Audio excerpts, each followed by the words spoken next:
Hello everyone, welcome to my channel mystic tarot readings. मेरा नाम आमना है और ये रीडिंग जो है ये लियो सन, मून और राइजिंग के लिए है।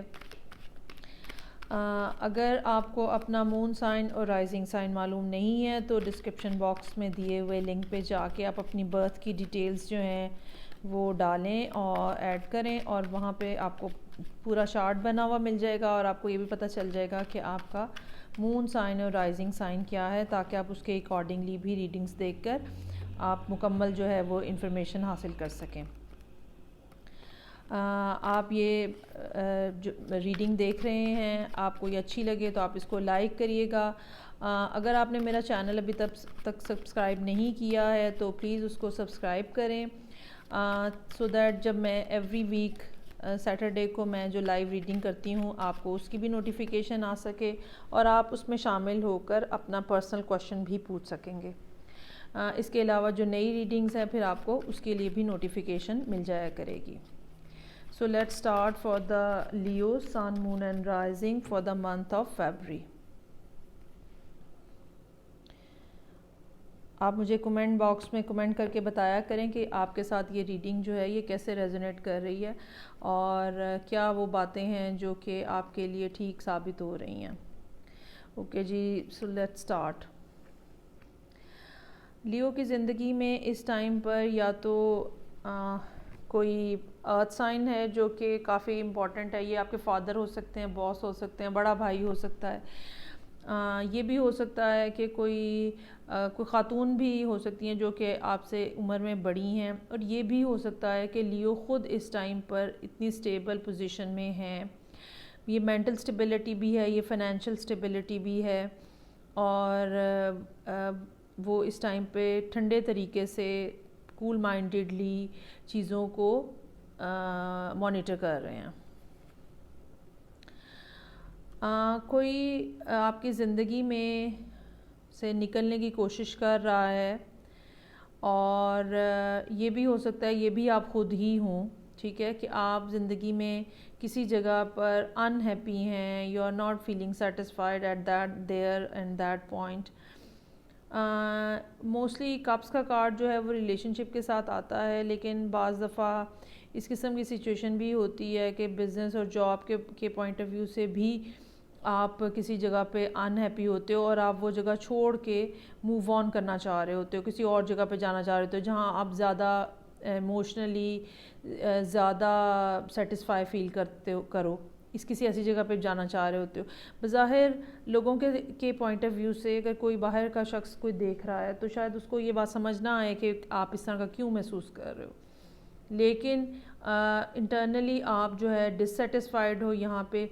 चाहे आप फाइनेंशियली बहुत ज़्यादा स्टेबल भी हो, इसके बावजूद you are not feeling satisfied in this situation, और यही वजह है कि आप शायद छोड़ के जाना चाह रहे हो इस सिचुएशन को। ओके जी, कुछ डीप पास्ट में कुछ नई बिगनिंग हुई थी, कोई नया आइडिया आया था। अगेन ये बात जो है ये चूँकि यहाँ पे हमारे पास पेंटिकल है, मेरा ये ख्याल है कि शायद कोई बिज़नेस से रिलेटेड जॉब या काम से रिलेटेड, करियर से रिलेटेड कुछ बात लियोस के सामने इस तरह की आई कि उन्हें वो इतनी ज़्यादा अपीलिंग लगी और इतनी ज़्यादा फोर्टिफाइंग किस्म का वो आइडिया महसूस हुआ कि जो उनकी करंट सिनेरियो है वो उससे डिससेटिस्फाइड हो चुके हुए हैं। इतना ज़बरदस्त कुछ आइडिया जो है वो सामने आया, कुछ ऐसी नई बिगनिंग हुई है जो कि बहुत ही ज़्यादा जो है बहुत ज़्यादा फ्रूटफुल नज़र आ रही है, बहुत ज़्यादा हैपनिंग महसूस हो रही है। और रिसेंट पास्ट में फिर लियो ने ये बात डिसाइड कर ली कि वो इस आइडिया को परसुएट करेंगे, ठीक है, और उसके लिए उन्होंने एफ़र्ट भी की है और उसको आगे भी चीज़ों को लेके चलाया है और सक्सेसफुली आगे बढ़ते हुए नज़र आ रहे हैं रिसेंट पास्ट में भी। मेंटली कुछ इस किस्म के डिसीजंस हैं जो कि आप करना चाह रहे हैं। ये भी हो सकता है कि आपकी ज़िंदगी में कोई एयर साइन इस टाइम पे इन्वॉल्व हो जो कि आपको अच्छे मशवरे दे रहा हो या जो कि आपको एक सेरेब्रल लेवल के ऊपर गाइडेंस प्रोवाइड कर रहा है। ये शख्स जो है ये भी मैच्योर एज का हो सकता है, लेकिन इसकी कम्युनिकेशन स्किल्स जो हैं वो बहुत अच्छी हैं और आप इससे एक अच्छा मशवरा ले सकते हो। कमिंग जो फ्यूचर है उसमें आप बिल्कुल ये चीज़ें छोड़ के जो जा रहे हो, तो उसके बाद नज़र आ रहा है कि आप एक नया स्टार्ट लेना चाह रहे हो।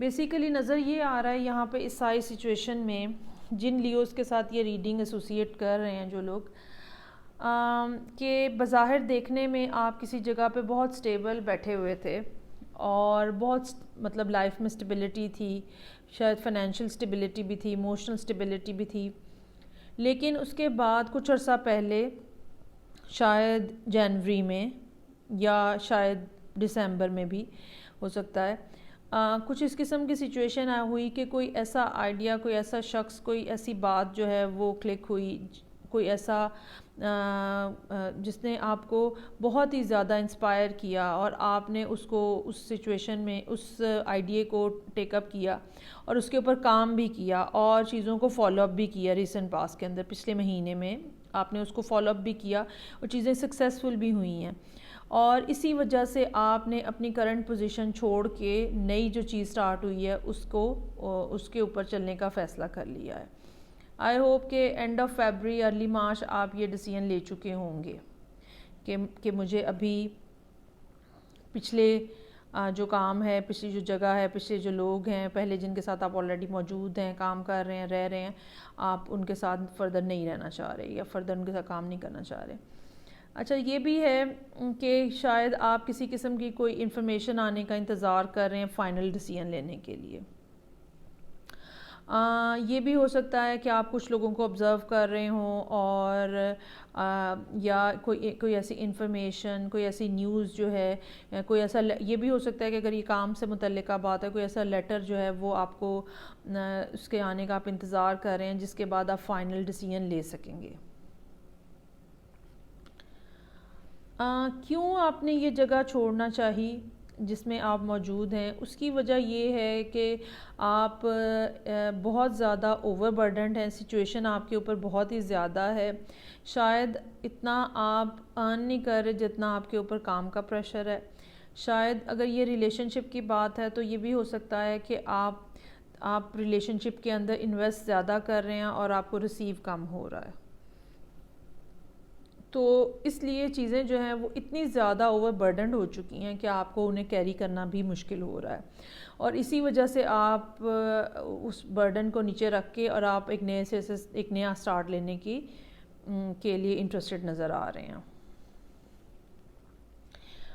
ये हो सकता है कि इस सारे प्रोसेस में डेफिनेटली कुछ लोग सैड होंगे। ये भी हो सकता है कि ये रिलेशनशिप की बात हो और जिसको आप छोड़ के मूव ऑन करें, जिस शख्स को, खातून को या आदमी को, तो वो वहाँ पे उदासी है, और ये भी हो सकता है कि आप ख़ुद भी उदासी महसूस कर रहे हो और डिप्रेशन सा फील कर रहे हो कि आप इतना बना बनाया सब चीज़ें, एक सेटअप होता है, इवन रिलेशनशिप में भी ओवर द ईयर्स एक सेटअप बन जाता है, लेकिन जब आप उसको छोड़ के जाते हो तो फिर वो एक ग्लूमीनेस सी और एक सैडनेस सी आ जाती है एनवायरनमेंट में। लेकिन इतना ज़्यादा इसमें भी सैड होने की ज़रूरत नहीं है, क्योंकि बहुत कुछ जब आप लूज़ करोगे, असल में इस सारी सिचुएशन में यहाँ पे ये भी नज़र आ रहा है कि कुछ चीज़ें जब आप छोड़ के जो जा रहे हो, जो आप सिचुएशन को, तो कुछ चीज़ें आपको छोड़नी पड़ेंगी, चीज़ें भी छोड़नी पड़ेंगी। हो सकता है वो एसेट्स हों जो आप लूज़ कर रहे हो, बट लेकिन still there is a hope for you, और still you must be having something with you. तो इसलिए इतना ज़्यादा उदास होने की ज़रूरत नहीं है, चीज़ों को पॉजिटिव अंदाज में देखें, आप यकीनन जो है वो आगे बढ़ने की पोजीशन में मौजूद हैं। फाइनल कार्ड जो है वो हाई प्रीस्टेस का कार्ड है।